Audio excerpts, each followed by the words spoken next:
माझे प्रिय मित्र आदरणीय मिलिंद दुसे यांची नुकतीच आर्ट गॅलरी ही त्यांनी तयार केली, तर त्यामध्ये मला जो हा एपिसोड त्यांनी घेऊ दिला त्याबद्दल मी त्यांचं आभार व्यक्त करतो।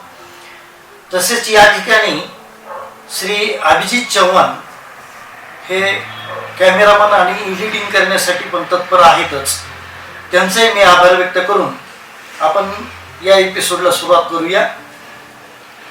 अजून दुसरी घोषणा अशी आहे या ठिकाणी की मिलिंद दुसे हे आर्टिस्ट आहेत, कलाकार आहेत आणि आमच्या बोलण्याप्रमाणे त्यांनी आता अशी उत्साहामध्ये आणि खूप कामाला ते लागलेले आहेत की स्वामी विवेकानंदांचं जीवनपट जो आहे हा जीवनपट नाट्यमय रित्या कसा स्टेजवर सादर करता येईल यासाठी ते आता प्रयत्नशील आहेत। त्यांना आमच्याकडून शुभेच्छा आणि जी काही मदत लागेल विवेकानंद ग्रुप तर्फे ती आम्ही करायला सतत तयार आहोत। मित्र, स्वामीजी भारत भ्रमण करीत गुजरात मध्ये गेले होते, हे आपण मागच्या एपिसोड मध्ये पाहिले। ते सुरुवातीला अहमदाबाद मध्ये गेलेले आणि मग ती कर्णावर्त आणि तिथून ते गिरनार पर्वतावर गेले, त्या उंच पर्वतावर त्या ठिकाणी ते गेलेले आहेत आणि तसेच पुढे पोरबंदर येथे शंकर पंडित यांच्याकडे त्यांचा चांगल्या पद्धतीनं संस्कृतचा अभ्यासही झाला आणि द्वारका येथे श्रीकृष्णाच्या समाधीचे त्यांनी दर्शन घेतले। हा भाग आपण मागच्या एपिसोड मध्ये पाहिलेला आहे। आता या एपिसोड मध्ये आपण स्वामीजी कुठे जात आहेत, कसे जात आहेत आणि काय करतायत हे आपण दरवेळेस प्रमाणे पाहूया। सुरुवातीला ते काठेवाड मध्ये गेलेले आहेत आणि समाधीचं त्यांनी दर्शन तर मागे घेतलेलं आहे, परंतु त्यावेळी त्यांची भेट शारदानंदांची झालेली आहे, त्यांचे गुरुबंधू।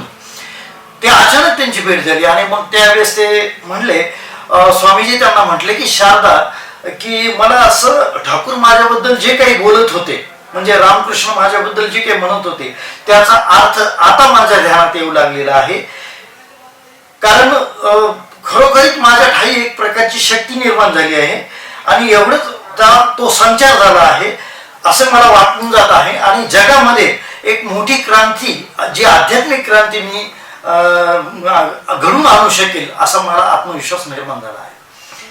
स्वतःच्या ठाई अशा सुप्त शक्तींचा विकास झाला आहे असं स्वामीजींना वारंवार प्रत्यय येत होता। त्या काळामध्ये स्वामीजी ज्यावेळेस भारत परिक्रमा करत होते त्यावेळेस त्यांच्या असं लक्षात आलं की हिंदू समाजामध्ये दोन गट प्रामुख्याने आहेत। एक जो गट आहे तो आहे कर्मठ सनातन्यांचा आणि दुसरा गट आहे सुधारणावाद्यांचा। तर त्यामध्ये सुधारणावादी यांचे एक टोक होते, तर सनातनी विचारांची चाहूल लागलेले जे लोक होते ते स्वतःला मात्र सुशिक्षित समजायचे, हिंदू धर्मावर टीका करायचे आणि हिंदू धर्मामध्ये जे काही आहे ते सगळं त्याचे आहे, त्या रूढी परंपरा चुकीच्या आहेत असं त्यांचं मत होतं। तर कर्मठ विचारांचे जे लोक होते ते वेगळ्या प्रकारे याचं हिंदू धर्माचं म्हणजे त्याज्य असल्याचं सांगत नसून तर ते त्यांच्या प्रथा आणि रूढी हे अंमलात आणण्याचा प्रयत्न करत होते। सुधारणावादी जे होते ते आपल्या संस्कृतीवर एक आसूड ओढत होते आणि हिंदू धर्मावर सुद्धा एक टीका करत होते। मग स्वामीजींना असं वाटलं की हे दोन्ही टोक जे आहेत ते फार वेगळ्या टोकाचे आहेत, म्हणून एक समन्वयवादी किंवा सुवर्ण मध्य त्यांनी शोधला आणि यासाठी काहीतरी प्रत्यक्ष कार्य करायला पाहिजे, काहीतरी एक वेगळं चिंतन करून एखादा वेगळा धर्म किंवा वेगळ्या प्रकारची पायवाट आपण रुजवली पाहिजे असं त्यांना वाटत होतं। पण जोपर्यंत त्यांना काही कल्पना येत नव्हती त्यापर्यंत ते अस्वस्थ होते। काठेवाड मधून स्वामीजी पुन्हा द्वारकेला गेले। श्रीकृष्णाचे द्वारका ज्या ठिकाणी उभी केली होती ती पाहिली आणि श्रीकृष्णाच्या जीवनाचं खरं सूत्र त्याग हे होतं। त्याचं कारण असं की सज्जनांना त्यांनी सहाय्य केलं, दुर्जनांचा निपात केला, हे तर आपल्याला माहिती आहे, परंतु कर्म फळावर ते कधीही अवलंबून राहिले नाही। फळ कसं मिळेल याचा कधीही विचार केला नाही.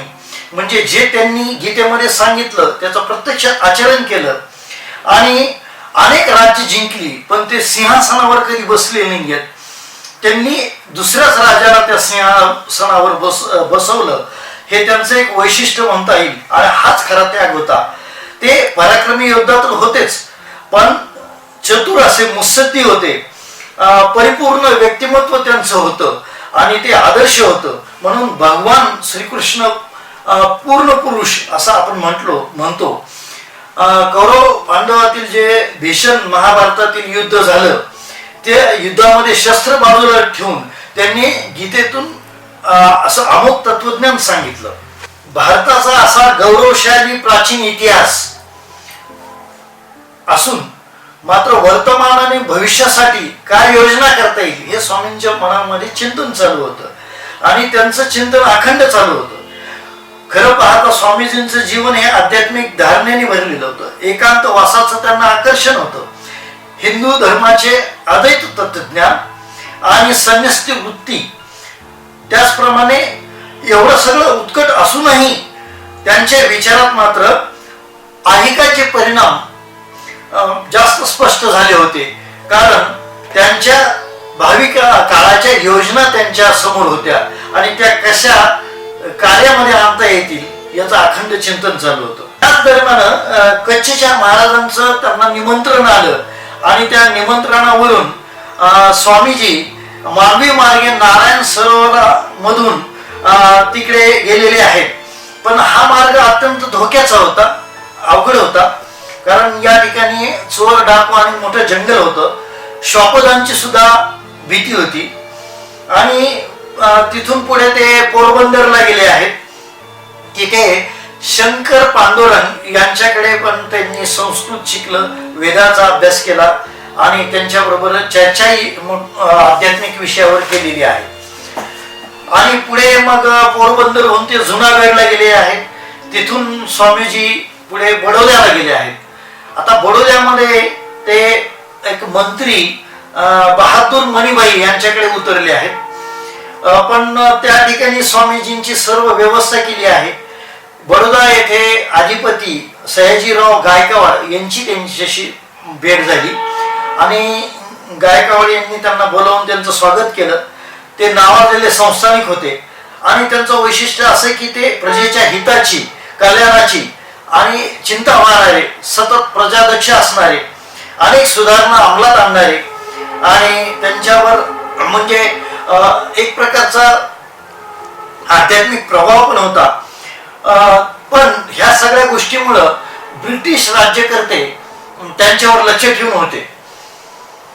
आतापर्यंत अनेक संस्थानिकांना स्वामीजींनी पण भेटी दिल्या होत्या आणि त्यामुळं ही गोष्ट ब्रिटिश राज्यकर्त्यांना माहीत झाली होती. म्हणून ते स्वामीजींवर सुद्धा लक्ष ठेवून होते. सयाजीरावांशी त्या ठिकाणी बडोद्याला दीर्घकाळ चर्चा झाली आहे.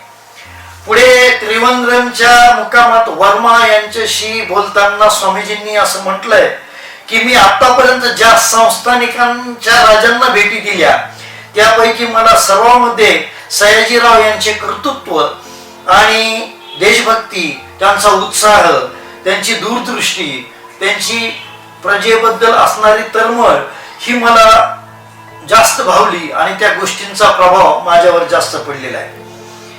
पुढे लिंबडीचे महाराज जसवंत सिंग ठाकूर, मागे आपण त्याची घटना पाहिलेली आहे. लिंबडीला ते मागे गेले होते, परंतु आता ते लिंबडीचे महाराज यांचं निमंत्रण महाबळेश्वरून आलं म्हणून स्वामीजी पुन्हा महाराष्ट्रात महाबळेश्वर इथे आलेले आहेत.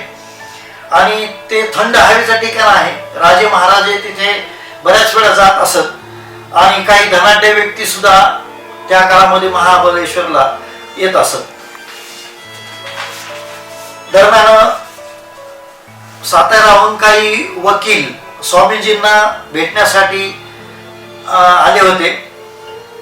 त्यांच्या व्यक्तिमत्वाची चर्चा पूर्ण महाराष्ट्रामध्ये झाली होती आणि त्यावेळेस स्वामीजींचं तत्वज्ञान विषयक विचारांची अभिनव पद्धत त्या वकील मंडळींना खूप भावली म्हणून ते त्या ठिकाणी त्यांची आवर्जून भेट घेतलेली आहे. पण स्वामीजींनी त्यावेळेस कोणतंही व्याख्यान किंवा महाराष्ट्रामध्ये असं प्रसिद्धी प्रमुख ते राहिलेले आहेत. याच काळात स्वामीजींच्या मनात नाना विचारांचं थैमान तुफान माजले होते. कारण नाना कल्पनांचे कल्लोळ त्यांच्या मनामध्ये उसळला होता. एखादा पेटलेला अग्नी धगधगता असावा असं स्वामीजींचं व्यक्तिमत्व झालं होतं. कारण त्यांची अवस्था ही खूप वेगळ्या प्रकारची झाली होती. एकदा तर त्या अभिनंदनांना म्हणजे त्यांचे गुरुबंधू यांना म्हटले होते की माझ्यामध्ये एका अपूर्व आणि अतिशय सामर्थ्य संपन्न अशा शक्तीचा संचार झाल्याचे वाटते आहे.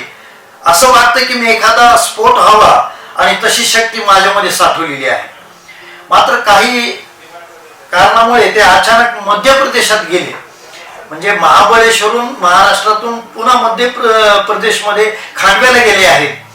आणि खांडव्याहून मग इंदूर, उज्जैन, महेश्वर येथे ते गेलेले आहेत. ते सर्व तीर्थक्षेत्र त्यांनी पाहिले. खांडव्याला शिवाचे स्थान आहे म्हणजे मुख्य म्हणजे महेश्वरला, आणि उज्जैन येथे महाकालाचे एक मंदिर आहे. या पवित्र स्थळांना स्वामीजींनी भेटी दिल्या आहेत. त्यांना त्या ठिकाणी खूप आनंद झाला. आणि पुढे नंतर स्वामीजी खांडव्याला पुन्हा आलेले आहेत. त्याच ठिकाणी शिकागो येथे भरणाऱ्या सर्व धर्म परिषदेची बातमी त्यांच्या कानावर आली. स्वामीजींनी तेथे जाऊन प्रतिनिधित्व करावे अशी त्यांचे शिष्य हरिदासांनी म्हटले आहे. परंतु तुर्तास स्वामीजी भारत परिक्रमेला प्राधान्य देत असल्यामुळे त्यांनी भारत परिक्रमा पूर्ण करावी. कारण त्यांचा मानस हा रामेश्वरला जाण्याचा होता आणि ती पूर्ण झाल्यानंतर त्याचा विचार पुढे करू असं त्यांनी ठरवलं. स्वतःच्या प्रकृतीची सतत फाजील चिंता करणाऱ्या आपल्या शिष्याला म्हणजे हरिदासांना, म्हणजे जे खांडव्याला होते, ज्यांच्याकडे स्वामीजी उतरले होते, ते सतत काहीतरी औषध घेत असायचे, गोळ्या घेत असायचे. म्हणून मग स्वामीजी एकदा त्यांना म्हणाले, अरे शरीर प्रकृतीची सतत नको तेवढी काळजी करीत राहण्याचा उपयोग काय? उत्साह बाळग, चांगले धर्मप्रवण जीवन जग आणि आनंदाने राहा. आपल्यासारखे अनेक जणांचा मृत्यू झाला तर या जगामध्ये असा कोणता फार मोठा फरक पडणार आहे. अशा प्रकारे हरिदासांनी त्यांनी सांगितलेलं आहे.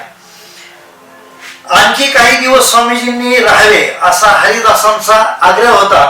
परंतु स्वामीजींनी असं सांगितले की मला भारत परिक्रमेमध्ये अनेक शहरामध्ये अनेक ठिकाणी जायचं आहे. म्हणून तुमचं सर्वांचं इतकं प्रेम आहे की मलाही राहायला खूप आवडलं असतं, परंतु मला आता निघायला हवं असं म्हणून त्यांनी तिथून निरोप घेतलेला आहे. मध्य प्रदेशामध्ये 3 आठवड्यांचे वास्तव्य संपवून जुलैच्या प्रारंभी स्वामीजी मुंबईस आले. मुंबईमध्ये ते छबिलदास यांच्या घरी वास्तव्य करून राहिलेले आहेत. ते त्यांचे शिष्यही झाले. तर त्या ठिकाणी त्यांनी खूप वेळ होता म्हणून वेद अभ्यास आणि संस्कृतचा सुद्धा अभ्यास केलेला आहे. मुंबईमध्ये सुद्धा त्यांना असा अनुभव आला की हिंदू सुशिक्षितांचे सुद्धा 2 गट पडलेले आहेत. जसं मागे मी सांगितल्याप्रमाणे एक आहे तो कर्मठ सनातनी लोकांचा आणि दुसरा जो आहे तो सुशिक्षित सुधारणावादी लोकांचा, म्हणजे तथाकथित सुधारणावादी लोकांचा, की जे फक्त हिंदू धर्मावर एका प्रकारे टीकाच करत होते. तर हे दोन्ही टोक स्वामीजींना मान्य नव्हते. त्यांनी समन्वय करण्याचा पुढे प्रयत्न केलेला आहे. तो आपण पुढच्या विचारामध्ये किंवा कार्यामध्ये तो भाग आपण पाहणारच आहोत. मुंबईवरून ते 25 ते 30 किलोमीटर अंतरावर असलेल्या एका डोंगरावर बौद्ध लेणी होती. त्या लेणीला त्यांनी भेट दिलेली आहे.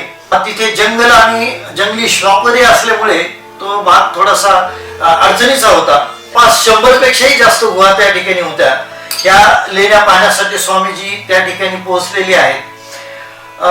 स्वामीजींच्या अमेरिकन शिष्या भगिनी क्रिस्टीन यांनी आपल्या गुरुबद्दल लिहिताना एके ठिकाणी असं म्हटलेलं आहे की या बेटाला सालसेट बेट असं म्हटलं जातं आणि या बेटाला तिन्ही बाजूंनी समुद्राने वेढलेले आहे आणि त्या समुद्राने वेढलेल्या बेटावर बौद्ध लेणी आहेत.